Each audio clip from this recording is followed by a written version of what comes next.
नमस्कार विद्यार्थी मित्रांनो, स्वागत आहे तुमचं आजच्या नवीन व्हिडिओमध्ये। तर आज आपण 28 जुलै 2025 च्या खूप महत्त्वाच्या चालू घडामोडी पाहत आहोत।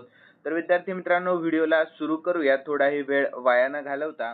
तर आजचा आपला व्हिडिओ सुरू करण्याच्या अगोदर आपण कालच्या चालू घडामोडी पाहून घेऊया। तर कालचा आपला पहिला प्रश्न होता, आपल्या भारताचा पहिला खनन पर्यटन प्रोजेक्ट नुकताच कोठे सुरू करण्यात येणार आहे? तर झारखंडमध्ये। यानंतर इस्रोद्वारा निसार सॅटेलाइट कोणत्या अंतराळ संस्थेच्या मदतीने लॉन्च करण्यात येणार आहे? तर नासा यानंतर कृषी समृद्धी योजना कोणत्या राज्यामध्ये राबविण्यात येणार आहे? तर आपल्या महाराष्ट्र या राज्यामध्ये राबविण्यात येणार आहे। त्यानंतर पुढील प्रश्न, आपल्या भारताच्या पासपोर्टने आता किती देशामध्ये व्हिसा फ्री प्रवास केला जाऊ शकतो? तर एकूण 59। यानंतर भारत NCX 2025 काय आहे? तर राष्ट्रीय सायबर सुरक्षा अभ्यास आहे। यानंतर लोकमान्य टिळक राष्ट्रीय पुरस्कार नुकताच कोणाला जाहीर झालेला आहे? तर तो नितीन गडकरी यांना जाहीर करण्यात आलेला आहे। यानंतर पुढील प्रश्न, तर नागपूरमध्ये PM ई-बस योजनेअंतर्गत किती इलेक्ट्रिक बसेस येणार आहे? तर एकूण 150 इलेक्ट्रिक बसेस येणार आहेत। यानंतर पुढील प्रश्न होता आपला, तर खालीलपैकी कोण FIDE महिला विश्वचषकाच्या उपांत्य फेरीमध्ये पोहोचणारी पहिली भारतीय ठरलेली आहे? तर कोनेरू हम्पी। यानंतर पुढील प्रश्न, भारत कोणत्या वर्षापर्यंत स्वातंत्र्य अंतराळ स्थानक स्थापन करून चंद्रावर मानव पाठवण्याची योजना आखत आहे? तर 2035 आणि 2040 पर्यंत। यानंतर शेवटचा प्रश्न होता आपला, तर 24 जुलै रोजी आपल्या भारतामध्ये कोणता दिवस साजरा केला जातो? तर आयकर दिवस साजरा केला जातो। यानंतर विद्यार्थी मित्रांनो, आपण आजच्या चालू घडामोडीकडे वळूयात आणि आजचा आपला पहिला प्रश्न असणार आहे, तर ग्लोबल फायनान्स मॅगझिनने कोणत्या बँकेला 2025 ची जगातील सर्वोत्तम ग्राहक बँक म्हणून घोषित केलेले आहे? तर याचे योग्य उत्तर आहे ऑप्शन बी, SBI या बँकेला। कोणत्या? तर स्टेट बँक ऑफ इंडिया। तर यानंतर याविषयी सर्वांनी शॉर्टमध्ये आपण महत्त्वाची माहिती पाहून घेऊया। तर प्रतिष्ठित ग्लोबल फायनान्स मॅगझिनने स्टेट बँक ऑफ इंडिया म्हणजेच SBI ला 2025 ची जगातील सर्वोत्तम ग्राहक बँक म्हणून घोषित केलेले आहे। यानंतर विद्यार्थी मित्रांनो, स्टेट बँक ऑफ इंडिया विषयी आपण शॉर्टमध्ये महत्त्वाची माहिती पाहून घेऊया। तर स्थापना झाली 1 जुलै रोजी आणि मुख्यालय मुंबई आणि अध्यक्ष आहेत श्रीनिवासुलू शेट्टी। यानंतर पुढील प्रश्न, तर दिल्लीच्या मुख्यमंत्री क्रीडा प्रोत्साहन योजनेअंतर्गत ऑलिम्पिक आणि पॅराऑलिम्पिक मध्ये सुवर्ण पदक विजेत्यांना एकूण किती रोख रक्कम दिली जाणार आहे? तर याचे योग्य उत्तर आहे ऑप्शन सी, 7 कोटी रुपये। किती? तर 7 कोटी। तर याविषयी सर्वांनी शॉर्टमध्ये आपण महत्त्वाची माहिती पाहूयात। तर दिल्ली सरकारने क्रीडा संस्कृतीला चालना देण्यासाठी एक नवीन योजना नुकतीच सुरू केलेली आहे। तर या अंतर्गत ऑलिम्पिक आणि पॅराऑलिम्पिक पदक विजेत्यांच्या रोख बक्षिसांमध्ये ऐतिहासिक वाढ करण्यात आलेली आहे।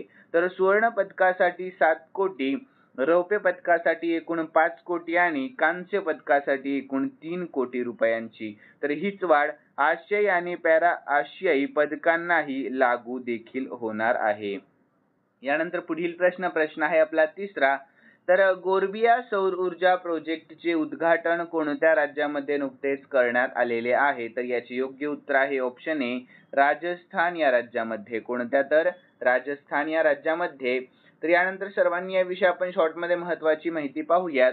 तर गोरबिया सौर ऊर्जा प्रकल्पाचे उद्घाटन राजस्थान या राज्यामध्ये करण्यात आलेले आहे। तर भारताच्या नवीन व नूतनीकरणक्षम ऊर्जा मंत्रालयाचे केंद्रीय मंत्री प्रल्हाद जोशी यांनी हा 435 मेगावॅट क्षमतेचा प्रकल्प बिकानेर जिल्ह्यातील नोखा परिसरामध्ये जुलै 2025 मध्ये लॉन्च केलेला आहे। तर विद्यार्थी मित्रांनो, प्रकल्प 1250 एकर क्षेत्र व्यापतो। याला 25 वर्षांची ऊर्जा खरेदी करार असून तो राजस्थानमध्ये सुमारे 70% विजेची क्षमता अक्षय स्रोतातून निर्माण करण्याच्या राज्याच्या ध्येयाला चालना देखील देतो। यानंतर पुढील प्रश्न आहे आपला चौथा, तर पंतप्रधान नरेंद्र मोदी यांना कोणत्या देशाने त्यांच्या 60व्या स्वातंत्र्य दिनादिवशी मुख्य अतिथी म्हणून नुकतेच निमंत्रित केलेले आहे? तर याचे योग्य उत्तर ऑप्शन सी, मालदीव या। कोणत्या? तर मालदीव या।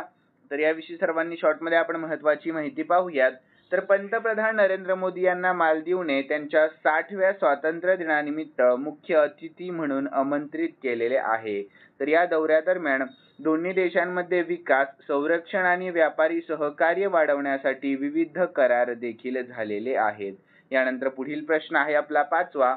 तर कोणत्या न्यायमूर्तीच्या विरोधामध्ये राज्यसभेमध्ये महाभियोग प्रस्ताव मांडण्यात आलेला आहे? तर याचे योग्य उत्तर आहे ऑप्शन ए, न्यायमूर्ती यशवंत वर्मा। कोणतर न्यायमूर्ती यशवंत वर्मा। तर याविषयी शॉर्टमध्ये आपण महत्त्वाची माहिती पाहूयात। तर राज्यसभेमध्ये उच्च न्यायालय न्यायमूर्ती जस्टिस यशवंत वर्मा यांच्या विरोधामध्ये महाभियोग प्रस्ताव मांडण्यात आलेला आहे। तर भाजप, काँग्रेससह 152 लोकसभा आणि 63 राज्यसभा सदस्यांनी हा प्रस्ताव पाठविला असून तो आतापर्यंत राज्यसभेमध्ये स्वीकृत झालेला नाही आणि पुढील प्रक्रिया लोकसभेमध्ये सुरू आहे। यानंतर पुढील प्रश्न आहे आपला 6वा। तर इंदिरा गांधी राष्ट्रीय मुक्त विद्यापीठाच्या पहिल्या महिला कुलगुरूपदी नुकतीच कोणाची निवड करण्यात आलेली आहे? तर महत्त्वाचा प्रश्न, सर्व विद्यार्थ्यांनी या प्रश्नाकडे लक्ष द्या। तर याचे योग्य उत्तर आहे ऑप्शन बी, उमा कांजीलाल यांची। कोणाची? तर उमा कांजीलाल यांची। तर याविषयी सर्वांनी आपण शॉर्टमध्ये महत्त्वाची माहिती पाहूयात। तर विद्यार्थी मित्रांनो, इंदिरा गांधी राष्ट्रीय मुक्त विद्यापीठामध्ये म्हणजेच IGNOU इग्नू पहिल्या महिला कुलगुरूपदी प्रोफेसर उमा कांजीलाल यांची निवड करण्यात आलेली आहे। तर IGNOU च्या स्थापनेनंतर 1985 पासून सुरू झालेल्या महासंख्य पुरुष नेतृत्वानंतर त्यांची नियुक्ती ऐतिहासिक घटना आहे। तर त्यांना 25 जुलै 2024 पासून कार्यवाह कुलगुरू पदाचा अनुभव होता आणि त्यांच्याकडे 36 वर्षांहून अधिक ओपन व डिस्टन्स लर्निंगचा अनुभव देखील आहे। यानंतर पुढील प्रश्न आहे आपला 7वा। तर भारत देश मालदीवला एकूण किती कोटींचे कर्ज देणार आहे? तर हा देखील खूप महत्त्वाचा प्रश्न आहे। तर याचे योग्य उत्तर आहे एकूण 4850 कोटींचे कर्ज देणार आहे। किती? तर 4850 कोटींचे। तर याविषयी सर्वांनी आपण शॉर्टमध्ये महत्त्वाची माहिती पाहूयात। तर विद्यार्थी मित्रांनो, आपल्या भारताने मालदीवला 4850 कोटी म्हणजे सुमारे 565 दशलक्ष डॉलरची लाईन ऑफ क्रेडिट म्हणजे LOC पाठविण्याचा निर्णय घेतलेला आहे, जी मालदीवमधील महत्त्वाच्या पायाभूत सुविधा व सामाजिक प्रकल्पांसाठी वापरली जाणार आहे। तर या LOCचा मुख्य उद्देश आहे मालदीवच्या विकासासाठी आणि भारत मालदीव संबंध मजबूत करण्यासाठी असा। यानंतर पुढील प्रश्न, नरेंद्र मोदी सर्वाधिक काळ पंतप्रधान पदावर राहणारे कितवे नेते नुकतेच ठरलेले आहे? तर महत्त्वाचा प्रश्न। तर याचे योग्य उत्तर आहे ऑप्शन ए, ते ठरले आहेत दुसरे नेते। कितवे? तर दुसरे। तर याविषयी सर्वांनी आपण शॉर्टमध्ये महत्त्वाची माहिती पाहूयात। तर नरेंद्र मोदी हे आपल्या भारताचे दुसरे सर्वाधिक काळ पंतप्रधान म्हणून इतिहास नोंदविला गेलेला आहे। तर त्यांनी इंदिरा गांधींची 4077 दिवसांची अखंड सेवाची सत्ता मोडून टाकली आणि आता 4078 दिवस सलग पंतप्रधान पदावर राहून हा रेकॉर्ड मोडलेला आहे। तर केव्हा मोडला? तर 25 जुलै 2025 पर्यंत। परंतु आपल्या भारताच्या राजकीय इतिहासामध्ये सलग पंतप्रधान पदावर सर्वाधिक काळ सेवा दिलेले नेते पंडित जवाहरलाल नेहरू आहेत, ज्यांचा कुल 16 वर्ष आणि 286 दिवसांचा कार्यकाळ होता। तर तो होता 15 ऑगस्ट 1947 ते 27 मे 1964 दरम्यान। ठीक आहे, सर्वांनी लक्षात ठेवा। तर याचा आपण निष्कर्ष पाहून घेऊयात महत्त्वाचा। तर नरेंद्र मोदी सलग 11 वर्ष म्हणजेच 4078 दिवस पंतप्रधान म्हणून कार्यरत असून इंदिरा गांधींच्या रेकॉर्डला मागे टाकलेले आहे। तर त्यांचा कार्यकाळ सलग सर्वाधिक काळ राहणाऱ्या पंतप्रधानांच्या यादीमध्ये दुसऱ्या क्रमांकावर आलेला आहे। तर विद्यार्थ्यांनो, पहिल्या क्रमांकावर जवाहरलाल नेहरू उपस्थित आहेत, हे सर्वांनी लक्षात ठेवा।